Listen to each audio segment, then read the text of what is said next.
Hello friends, मैं अनुराधा आप सभी का दिल से वेलकम करती हूँ आपके फेवरेट शो यंग अंदाज में। और आज मैं आपको लेके आ गई हूँ रविंद्र बालिका इंटर कॉलेज, जहाँ पे होंगी ढेर सारी बातें और ढेर सारी मस्ती। तो आइए मेरे साथ। तो दोस्तों, जैसा कि हम सब जानते हैं, जल ही जीवन है। तो यहाँ पे हमारे साथ मौजूद है ढेर सारे स्टूडेंट। आइए उनसे बातें करते हैं वाटर सेविंग को लेके। हेलो, हाय। आप बताइए, आपको क्या लगता है वाटर कैसे सेव कर सकते हैं? बहुत सारे तरीके हैं वाटर सेव करने के। जैसे कि हम लोग के घर में टंकी रहता है पानी का, ऐसे ही अगर एक टंकी अगर 10 से 20 घर में बन जाए तो बरसात का पानी बहुत सारे यूज़ में आ सकते हैं। In every work, water is used like cooking food, bathing and etc. And the main problem is the water is wastage. तो हम लोग को उसे कंट्रोल करना चाहिए। पानी हमारे लिए बहुत ज़रूरी है। बिना पानी के हम लोग लाइफ को इमेजिन भी नहीं कर सकते और बिना पानी के प्लांट्स भी नहीं रह सकते, जिनकी वजह से हम ऑक्सीजन ले पाते हैं। So it is very important for us. आप बताइए, आपके हाथ में ये एक पोस्टर है, ये इसमें आपने क्या मैसेज कन्वे किया है? मैं इस पोस्टर से ये बताना चाह रही हूँ कि पानी हमारे लिए बहुत ही ज़रूरी है और जब तक हम इसे नहीं समझेंगे कि ये हमारे अपने लिए बचाना ज़रूरी है, तब तक हम इसे नहीं बचा पाएंगे। और अगर हम अपने प्लैनेट की बर्बादी नहीं देखना चाहते, अपने फ्यूचर जनरेशन्स को बुरे हाल में नहीं देखना चाहते, तो पानी बचाना हमारे लिए बहुत ही ज़्यादा ज़रूरी है।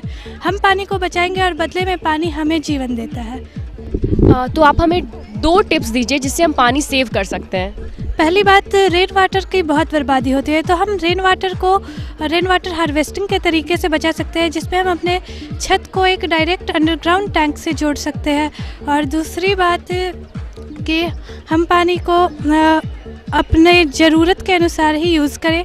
जैसे कि ब्रश करते समय बहुत से लोग नल खुला छोड़ देते हैं, तो इन सब छोटी छोटी बातों से ही हम पानी बचा पाएंगे। सबसे बड़ा प्रॉब्लम है कि हम लोग बहुत ज़्यादा पेड़ों की कटाई कर रहे हैं, जिसकी वजह से पानी काफ़ी लॉस हो रहा है और इन्वायरमेंट भी अनबैलेंस हो रहा है। हम लोग को पेड़ लगाने चाहिए ताकि हम लोग इन्वायरमेंट को भी बचा सकें, पानी को भी सेव कर सकें। हम लोग खाने के बिना 3 to 4 डेज़ रह सकते हैं, बट पानी के बिना 1 दिन से ज़्यादा हम लोग लिविंग के लिए सर्वाइव नहीं कर सकते। तो हम लोग को ज़्यादा से ज़्यादा वाटर सेव करना चाहिए, ताकि हम लोग अपने फ्यूचर जनरेशन को भी वाटर प्रोवाइड कर सके और ख़ुद के लिए भी वाटर ज़्यादा से ज़्यादा सेव कर सके। Water is very useful to us, क्योंकि अगर वाटर नहीं होगा तो it will create a lots of problem for the people, so we should save water a lot. आप हमें बताओ कि हम वाटर को पॉल्यूट होने से कैसे बचा सकते हैं? हम वाटर को पॉल्यूट होने से बहुत तरह से बचा सकते हैं। जैसे कि जब हम लोग पेड़ का कटाई करते हैं तो उस जगह पर एक नया पेड़ लगाना चाहिए। फिर हम लोग को ज़्यादा गार्बेज नहीं फेंकना चाहिए, पॉली बैग का ज़्यादा यूज़ नहीं करना चाहिए, क्योंकि कितना भी पानी करो लेकिन फिर भी तो गंदा तो रहता ही है। तो इस तरह से हम लोग पानी को बचा सकते हैं। तो आप बताओ, वाटर क्राइसिस क्या है? वाटर क्राइसिस मतलब होता है कि पानी का बहुत सारा मिसयूज़ हो रहा है। फिर बहुत सारे ऐसे देश है जहाँ पर पानी पीने के लिए नहीं है, वहाँ पे फिर हमारे धरती पे भी 1% जो है वो वाटर बचा। इसलिए हम लोग को मिसयूज़ नहीं करना चाहिए, वाटर को हमेशा सेव करना चाहिए। Water is very important to us. We can't survive without water. Our life is totally depend on water. Water has very importance. It is used for agriculture. A lot of water is used for agriculture, cultivation, and in our houses, industry, factories. So there are a lot of importance of water. We don't misuse of this water and save water. If you save water, then your life is become beautiful. हमारा शहर गंगा किनारे बसा हुआ है, लेकिन हमारा जो river Ganga है वो बहुत ज़्यादा पॉल्यूट हो रहा है। क्या कहेंगे आप, वो कैसे पॉल्यूट हो रहा है और हम उसे कैसे बचा सकते हैं पॉल्यूशन से? ऐसे तो हम लोग सभी जानते हैं कि गंगा एक होली रिवर है और वो हम लोग की वजह से ही पॉल्यूट हो रहा है। हम लोग उसमें गार्बेज, पूजा का सारा सामान, मूर्ति विसर्जन और सारा सीवेज सिस्टम भी उससे कनेक्टेड है। तो सारा ये इंडस्ट्री का सारा पॉल्यूटेड वाटर वो सारा गंगा में जाता है और गंगा पॉल्यूट होता है। पानी जीवन जीने के लिए कितना ज़्यादा ज़रूरी है? जल हमारे लिए अत्यधिक महत्वपूर्ण है। जल हमारे लिए नहीं बल्कि जीव जंतु पेड़ पौधे अत्यधिक जानवरों के लिए महत्वपूर्ण है। जल की कमी के कारण जलीय जीव की मृत्यु होती जा रही है। हमें जल को सेव करना चाहिए। अच्छा, आप बताइए, आजकल जो बरसात का पानी होने के कारण कहीं कहीं जो जल जमाव हो रहा है उसके कारण काफ़ी ज़्यादा बीमारी हो रहा है, क्या कहेंगी आप? जल जो अभी बारिश हो रहा है उससे हर जगह गड्ढा हो रहा है, कहीं भी गड्ढा है उसमें पानी जमा हो रहा है और उसका जल्दी से सफाई नहीं हो रहा है, जिससे उसमें छोटे छोटे कीड़े मकोड़े और इससे बीमारियाँ फैल रही है जो बहुत ही दुष्प्रभावित कर रही है लोगों को। इससे बीमारी इतनी ज़्यादा हो जा रही है कि लोग इससे मरने लगते हैं और इससे हमको चाहिए कि वहाँ पर हर जगह ब्लीचिंग पाउडर छिटवाएँ और उसको साफ़ करवाएँ, जिससे कि हमें बीमारी का सामना कम करना पड़े। आप बताइए, एसिड रेन से आप क्या समझती हैं? एसिड रेन जैसे कि बहुत सारे केमिकल्स जो वाटर्स में रहते हैं, जैसे कि सल्फ़र डाइऑक्साइड, सल्फ्यूरिक एसिड का मिक्सर होता है। इसके वजह से हमारे जो मॉन्यूमेंट्स है जैसे ताजमहल, वो एसिड रेन से काफ़ी अफेक्टेड है। वो जो मार्बल है वो वाइट था, लेकिन जैसे एसिड रेन की वजह से उसका कलर वो येलो हो गया है। दैट्स वाई हमारा जो मॉन्यूमेंट्स है जो काफ़ी ताजमहल काफ़ी बहुत अच्छा है, तो अब हमारे मॉन्यूमेंट्स का ये क्या कहते हैं वो बहुत डिक्रीज़ हो रहा है कि खराब हो रहा है उसके वजह से काफ़ी फॉरेनर्स लोग भी अपसेट्स हो चुके हैं कि इंडिया का ताजमहल जो है वो बहुत सुंदर है, लोग उसे लव के लिए बहुत जाना जाता है। तो काफ़ी आते कि चलो ताजमहल देखने जाएंगे, बट वो उसका खूबसूरती जो है वो काफ़ी डाउन हो चुका है, बहुत कम हो चुका है, तो हमें इसे प्रिवेंट करना चाहिए। Thank you. तो दोस्तों, बातों का सिलसिला यूं ही चलता रहेगा, आप कहीं मत जाइएगा, हम लेते हैं एक छोटा सा break. We will be back soon. तो दोस्तों, ब्रेक के बाद आपका फिर से स्वागत है आपके फेवरेट शो यंग अंदाज में। हमारा सोसाइटी काफ़ी डेवलप कर चुका है और कहने को तो हम कहते हैं कि boys and girls are equally treated, पर कहीं ना कहीं बॉयज़ एंड गर्ल्स के बीच में काफ़ी पार्शियलिटी हो रही है। तो इसी सिलसिले में हम बात करेंगे कुछ स्टूडेंट्स से और जानेंगे उनकी राय कि वो इस टॉपिक पे क्या सोचते हैं। तो आइए मेरे साथ। आपके हाथ में ये पोस्टर है, तो आप क्या मैसेज कन्वे कर रही हैं? लड़कियों को अत्याचारों का सामना करना पड़ रहा है, उन्हें शोषण का भी सामना करना पड़ रहा है और उन्हें इसका जिम्मेदार कौन है, इसमें कहा जा रहा है। मैंने कविता भी बनाया है इसके लिए। जी, तो आप हमें कविता सुनाएंगी? ये एक बेटी का दर्द नहीं, उसका आक्रोश है। जिंदगी जीने की नई चाह, नया जोश है। लोगों ने कमज़ोर समझा, इस बात का मुझे अफसोस है। ना मैं अपनी माँ के गर्भ में सुरक्षित थी और ना ही मैं बाहर सुरक्षित हूँ। मैं बेटी हूँ, इसमें मेरा क्या दोष है? बेटियों को मार दिया जाता है यह कह के कि ये श्राप है। अब आप ही बताएं मुझे, क्या इससे बड़ा भी कोई पाप है? बस बहुत हुआ, अब ना सहूँगी, दिल की बात जुबां पे लाने से न डरूंगी और सबको चिल्ला चिल्ला के कहूँगी कि तुम्हारी इन बेवकूफ़ी भरी हरकतों पर मुझे हैरत है। तुमने जिस गर्भ से जन्म लिया वो भी तो एक औरत है। बेटियों की इज्जत करो, वही तुम्हारा कल, आज और कल है। Thank you. बहुत अच्छा। आज़ादी को इतने साल हो गए पर we girls are not still so much liberal, क्या कहेंगी? आजकल देखा जाता है कि बॉयज़ और गर्ल्स में इतना भेदभाव होता है कि सिर्फ घर से ही लोगों को पेरेंट्स कहते हैं कि नहीं उसे बाहर जाने दो, तुम अभी बाहर नहीं जा सकती हो। बाहर लड़के और लड़कियों में बहुत ज़्यादा भेदभाव घर से ही शुरू हुआ है, जो आज समाज में पूरी ओर फैल रहा है। इसलिए हम अपने जो भी हमारा इंटेंशन होता है, हमारा उद्देश्य होता है, हम उसे बाहर क्रिएटिव ही नहीं कर पाते हैं। घर में ही बस सोचे रहते हैं और उसे करने का मौका ही नहीं मिलता है, आज़ादी के इतने वर्ष बाद भी। आप बताओ, लड़के और लड़कियों के बीच में आज भी काफ़ी हद तक पार्शियलिटी की जाती है, क्या कहेंगी? लड़कों को आजकल इसलिए इतना ज़्यादा प्यार मिलता है इन कंपेयर लड़की के मुकाबले, क्योंकि लड़के आगे जाके उनका बुढ़ापे का सहारा बनेंगे, मगर लड़की दूसरे घर चली जाती है। और बाद में लड़के सब ये करते हैं कि अपने माँ बाप बूढ़े हो जाते हैं तो उनको घर से बाहर निकाल देते हैं, मगर लड़की ऐसा नहीं करती है। आप हमें बताइए कि आज भी डाउरी को लेकर के बहुत सारी गर्ल्स का, बहुत सारी ब्राइड को मार दिया जाता है, क्या कहेंगी आप? First of all, I want to tell that dowry is a word just like a curse for girl. बस कहा जाता है कि एक्ट्स बन रहे हैं बट फॉलो नहीं होते हैं। बस कहते हैं कि एक्ट्स बन गया, dowry provision act 2005 blah blah, but वो होते नहीं हैं क्योंकि अभी भी चाहे वो अमीर घर हो या फिर गरीब घर हो, कोई भी हो, वो डॉरी लेते हैं, हत्याएं होती है। डॉरी क्या है? जस्ट कि पहले जब क्यून अपने घर से जाती थी तो किंग्स जो फादर होते हैं वो देते थे अपने बेटे को गिफ्ट जैसा, बट अब डॉरी एक ऐसा चीज़ बन चुका है कि नहीं, हमें लेना है डॉरी तो बस लेना है।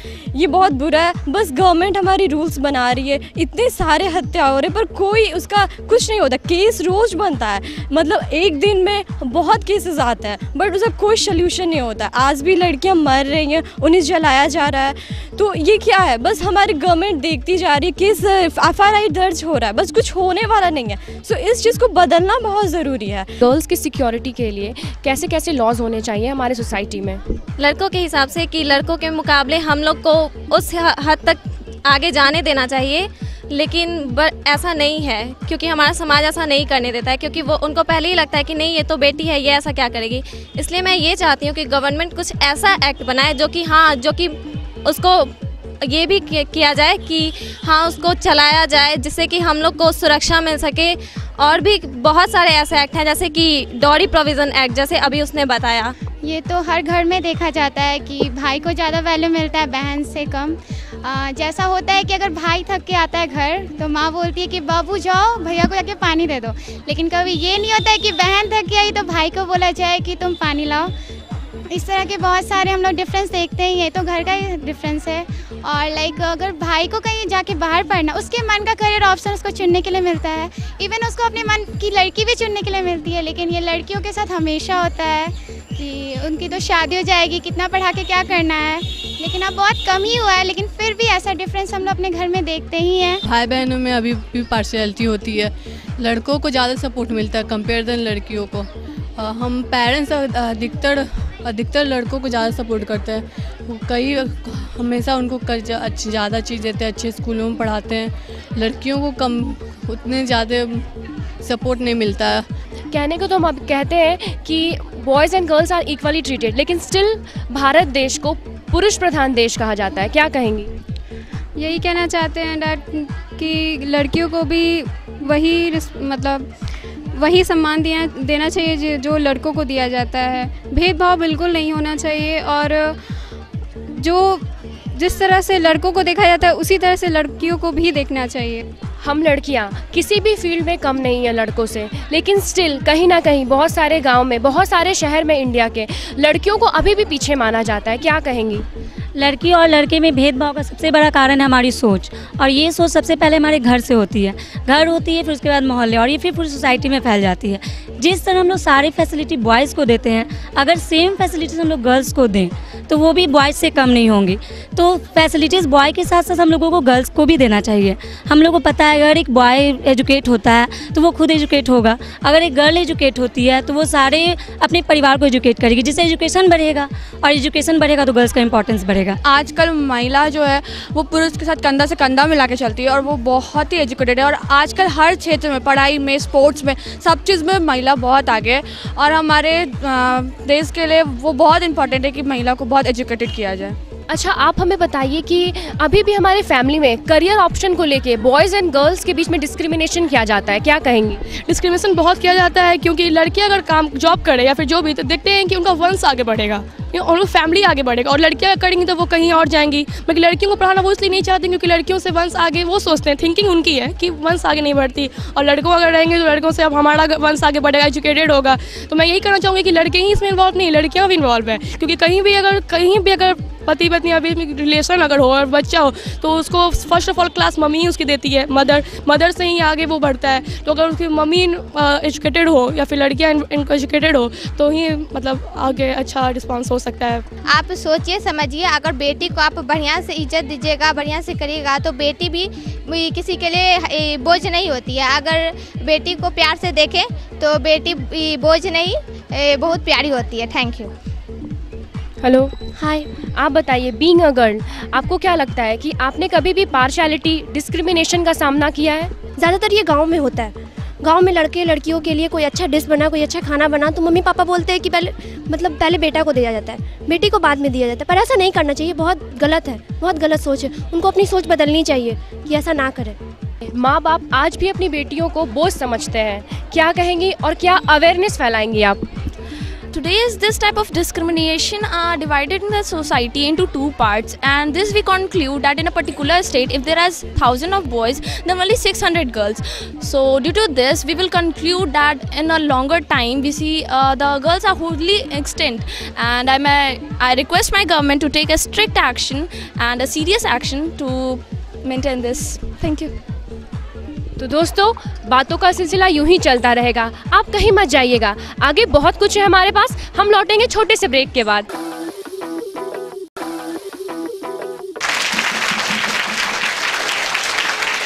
तो दोस्तों ब्रेक के बाद आपका फिर से स्वागत है आपके फेवरेट शो यंग अंदाज में, और अभी हमारे साथ मौजूद है ढेर सारी गर्ल्स। आइए उनके साथ खेलते हैं chit game. So are you ready guys? So सबसे पहले आप आइए, चिट उठाइए। 5 steps of dancing. So friends इनके लिए है 5 steps of dancing. So are you ready?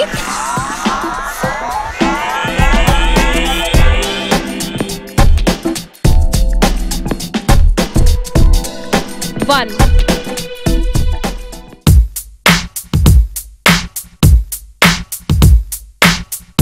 This is 2.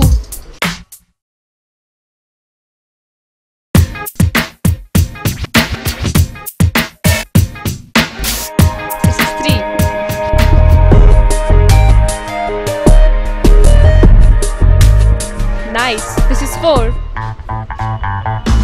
And 5th.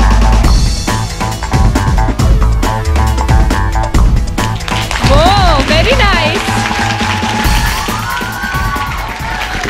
So now, who's next? So 5 style of laughing. Are you ready? Then start. Ha ha ha ha. This is first. Hey. This is 2. This is 3. This is 4.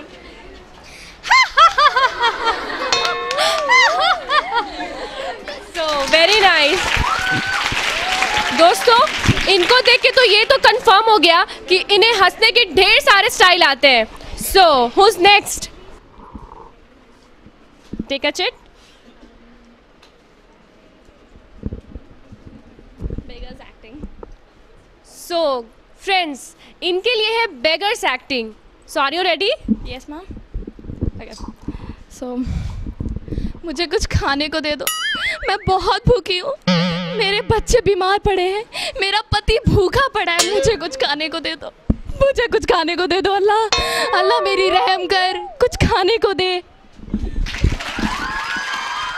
Guys, इनके acting को देखकर, इनके दिल से किए हुए acting को देखकर मेरी आंखों में तो आंसू ही आ गए। So अभी भी बहुत कुछ है। So who's next? Take a chit. So different style of crying. Are you ready? Yes. Yes, ma'am.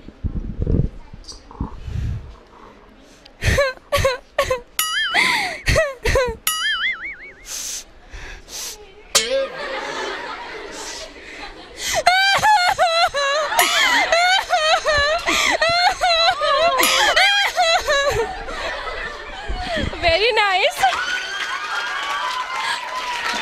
दोस्तों इनके रोने के स्टाइल को देखकर तो ये लगता है कि घर में मम्मी पापा भाई बहन सबको अच्छे से बेवकूफ बनाती होंगी। So who's next? Take a chit. So guys इनके लिए guess what? एक चुटकी सिंदूर की कीमत तुम क्या जानो रमेश बाबू। Are you ready? Yes. एक चुटकी सिंदूर की कीमत तुम क्या जानो रमेश बाबू, सुहागन के सर का ताज होता है एक चुटकी सिंदूर। दोस्तों आपको क्या लगता है दीपिका इनको देखकर काफी खुश हो गई होंगी? सो अब कौन आने वाला है? आप बताइए, आप क्या करना चाहेंगी? Acting, okay. तुम कैसे हो कि मेरी फीलिंग्स नहीं समझते? मैंने तुम्हारे लिए इतना जान देने के लिए भी बात कही, पर तुमने वो भी नहीं माना। क्या चाहते हो कि मैं इस दुनिया छोड़ के चली जाऊं? मैं बस तुमसे प्यार ही ना करती हूँ। क्यों ऐसे कर रहे हो मेरे साथ? मेरी बात तो समझो, क्यों ऐसे कर रहे हो? मैं नहीं जी सकती तुम्हारे बिना।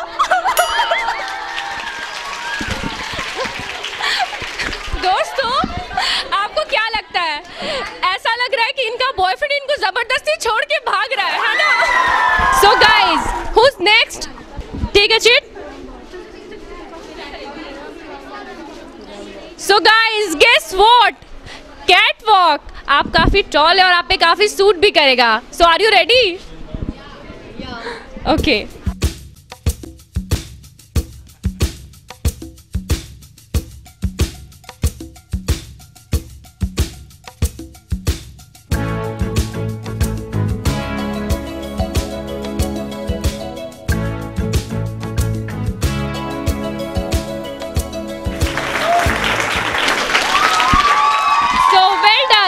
गाइस, इनका कैटवॉक देख के तो मेरा भी बहुत मन कर रहा है कैटवॉक करने का. Guys, are you ready? मैं करूं?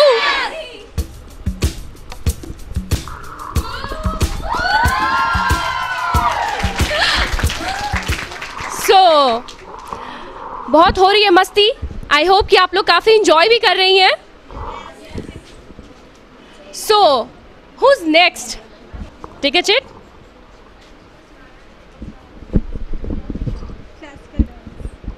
So guys, classical dance, huh? So are you ready?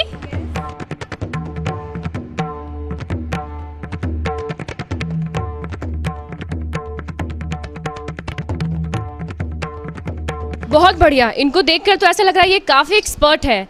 So who's next? कौन आएगा अपना टैलेंट दिखाने? So take a seat.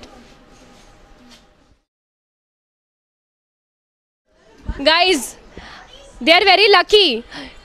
3 लोग आए हैं और इन लोगों को ग्रुप डांस करने को मिला भी है. So start.